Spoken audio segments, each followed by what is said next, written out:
आपको इसमें प्रपत्र 1 से लेकर के प्रपत्र 20 तक काम होगा। जो काम करने का तरीका है, आप लोग को अभी क्या करना है, सबसे पहले आप लोग अपना देख लीजिए कागज पे जो है रकबा है या एरिया है, वो देखिए कि आपका जमीन पे है या नहीं है। अगर कहीं पे हाल मेल गड़बड़ सड़बड़ है, उसको सब ठीक कर लीजिए। ठीक करने के बाद ये पहला काम हो गया। इधर जब हम लोग ग्राम सभा इसको कंप्लीट कर लेंगे, उसके बाद हम लोग प्रपत्र 2 देंगे। प्रपत्र 2 को भरिए। प्रपत्र 2 भर करके आपका जो भी जमीन है, अब भाई किसी भी जमीन का आप मालिक हैं, तो मालिक है तो मालिक कैसे हैं उसका आपको कागज देना होगा। तो जितना जमीन है उसको आप प्रपत्र 2 में भरिए। उसके साथ आप सपोर्टिंग डॉक्यूमेंट्स लगाइए, जैसे किसी के पास केवाला है, खतियानी है, या किसी को बंदोबस्ती में मिला है उसका कागज है, उस सब भर करके आपको देना है। उसके साथ साथ आपको देना है वंशावली। इसके बाद जब ये दे दीजिएगा, उसके बाद हम लोग गांव का बाउंड्री वेरिफिकेशन करेंगे, फिर आपका प्लॉट का वेरिफिकेशन करेंगे। ये सब काम होते रहेगा।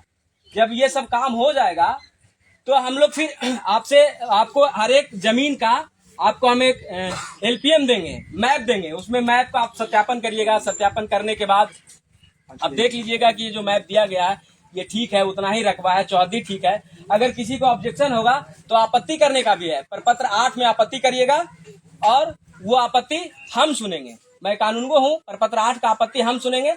और अगर किसी में गड़बड़ी रहा, हमको लगा कि नहीं इनका जो शिकायत है वो जेन्युइन है, तो उसको सुधार दिया जाएगा। फिर अगर उससे भी किसी का गड़बड़ी रह गया, नहीं सुधरा, तो फिर ASO साहब सुनेंगे। ASO साहब सुनेंगे। ASO साहब के बाद अधिकारी सुनेंगे। यानी प्रपत्र 20 तक में 3 बार आपको सुधार का मौका दिया जाएगा।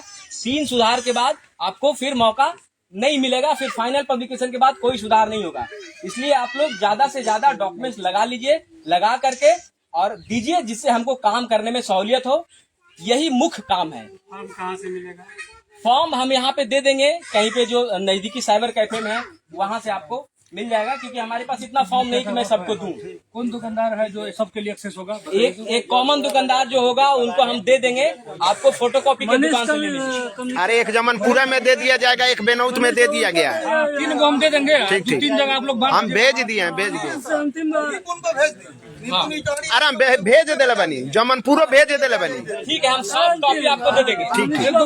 हाँ, सॉफ्ट कॉपी दे देंगे। वो जो है वो कोई ओरिजिनल नहीं है, वो सबका कॉपी लेना है। कॉपी लेने के बाद उसको आप जब हाथ से लिखिएगा, आपका साइन होगा, उसके बाद वो ओरिजिनल कागज बन जाएगा। बनेगा कहाँ है थी? क्या वंशावली बनाना है आपको नोटरी से। नोटरी से बनाने के बाद सरपंच साहब को देंगे। सरपंच साहब और सचिव को संयुक्त साइन से आपका वंशावली मिलेगा। और फिर हम ग्राम सभा करेंगे। नोटरी से बनेगा कि SDO साहब? नहीं, नोटरी से भी चलेगा। SDO से बनवा लीजिए, आपकी इच्छा तो नोटरी से भी चलेगा। पंचायत में कब बनने वाला है? दिक्कत है, उसमें परेशानी है। नोटरी से आप बनवाइए, सरपंच को दीजिए, वो निर्गत कर देंगे। और फिर वो वंशावली हम फिर ग्राम सभा करेंगे। उस वंशावली को इस ग्राम सभा में पारित किया जाएगा। तत्काल का कितना फॉर्म भरना है अभी? देखिए, वो फॉर्म प्रपत्र 2 भरना है। उसमें आपका जितना भी जमीन है उसका प्लॉट, थाना नंबर, हल्का नंबर सब उसमें दिया हुआ है। उसको भरिए। भर करके मान लीजिए किसी का 1 पेज में आ गया, किसी का 2 पेज में जाएगा, किसी का 3 पेज में जाएगा। मतलब उसको भर करके साइन करके, और सभी लोग मोबाइल नंबर जरूर देंगे उस पे, क्योंकि मोबाइल नंबर रहेगा तो हम लोग को कुछ जरूरत पड़ेगा कि आपका कागज मिसिंग है या आपको ढूंढना हो, तो फोन नंबर से हम ढूंढ लेंगे। बात हो जाएगी तो बातचीत कर लेंगे। तो उसमें फोन नंबर जरूर दीजिएगा। और एक ही बात का ध्यान रखिए, आप कोई भी जमीन को रखे हुए हैं, आप उसके मालिक हैं, तो आपको ये साबित करना होगा कि आप ही उसके मालिक हैं। अब जो भी डॉक्यूमेंट दे दीजिए जिससे ये साबित हो जाए कि आप उसके मालिक हैं। सर एक बात बताइए, जैसे 3 फरीक है, 3 फरीक है, अभी बंटवारा में 3 फरीक हुआ है, तो जहाँ बाहर में नौकरी लोग कर रहा है उनका भी सिग्नेचर चाहिए कि एक आदमी का सिग्नेचर जैसे हो जाए? नहीं, सबका अलग अलग है तो अलग अलग चाहिए। जैसे बंटवारा हो गया ना, बंटवारा नहीं हुआ। नहीं तो कानून से नहीं हुआ है, ऐसे हो गया है आपस में। नहीं तो हमको शेड्यूल बंटवारा चाहिए, कोर्ट का बंटवारा तो चाहिए। नहीं है, तो फिर करवाना पड़ेगा, हो जाएगा। नहीं तो फिर तो करना है ना, वही तो करना है। जैसे बंटवारा आप लोग सब किए हुए हैं, सब ऐसे ही मुंह बोले किए हुए हैं, तो वो नहीं होगा। हमको शेड्यूल बंटवारा चाहिए और फिर उसके हिसाब से सबका अलग अलग फिर खाता खुलेगा। अरे सर 45 साल से सर खजवान का अभी इनका सुन लीजिए, इनको हम पहले बोल देते हैं। 45 साल से आपका ये नहीं हुआ है दाखिल खारिज, 52 साल से नहीं हुआ। तो अभी भी आपको दाखिल खारिज करने के लिए वहीं जाना पड़ेगा जहाँ से 45 साल जा रहे हैं। दाखिल खारिज करना मेरा काम नहीं है, मैं आपका सर्वे करने आया हूँ। दाखिल खारिज करेंगे सीओ साहब। तो रजिस्टर सर कोर्ट में जमा है, तो उसके लिए हम लोग क्या करें सर?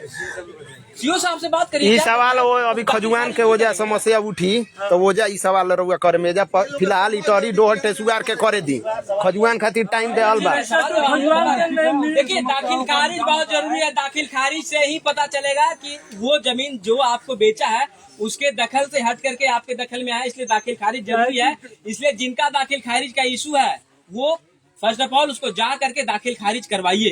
अभी टाइम है आप लोग को, उसमें लग भीड़ करके करवा लीजिए ताकि हमको काम करने में सहूलियत होगा और आपका भी काम आसानी से हो जाएगा। 90% जमीन हम लोग खजवाने में काम है। स्टार्ट हो गया, काम स्टार्ट हो गया। अच्छा, ये काम नहीं है। मतलब जैसे फॉर्म आप हमारा रेडी हो गया तो हम आपको हाँ, देंगे दे सकते हैं। और उसके बाद से आप स्टार्ट हाँ, चेक करना शुरू कर देंगे। हाँ, चेक करना शुरू करेंगे।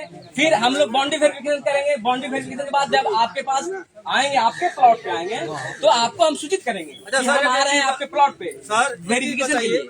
कि बहुत ऐसा जमीन है कि जिसका दाखिल खारिज नहीं होता है, उसका क्या कारण, मतलब किस कारण से नहीं होता? अगर नहीं हो रहा है तो इससे है कि उसमें कुछ न कुछ पेच फंसा हुआ है, उसको समझना होगा। जाइए सीओ साहब से समझिए, दाखिल खारिज होगा तब ना। अगर कोई आदमी जमीन बेच दिया है अब आप दाखिल खारिज नहीं करवाए तो उसका कौन लगान भर रहा है? वही भर रहा है। रजिस्टर में उसी का नाम मेंशन दाखिल है। खारिज नहीं हो तो लगान कहाँ से भरेगा, रसीदें नहीं कटेगा। नहीं, आपका नहीं होगा, लेकिन जो बेचा है उसका नाम तो 52 में है, वो तो भरेगा ना।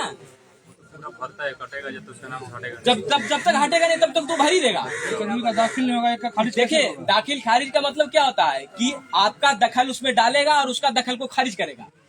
तो उसका दखल खारिज नहीं हुआ तब तक आपका नाम उसमें एंट्री नहीं हुआ है।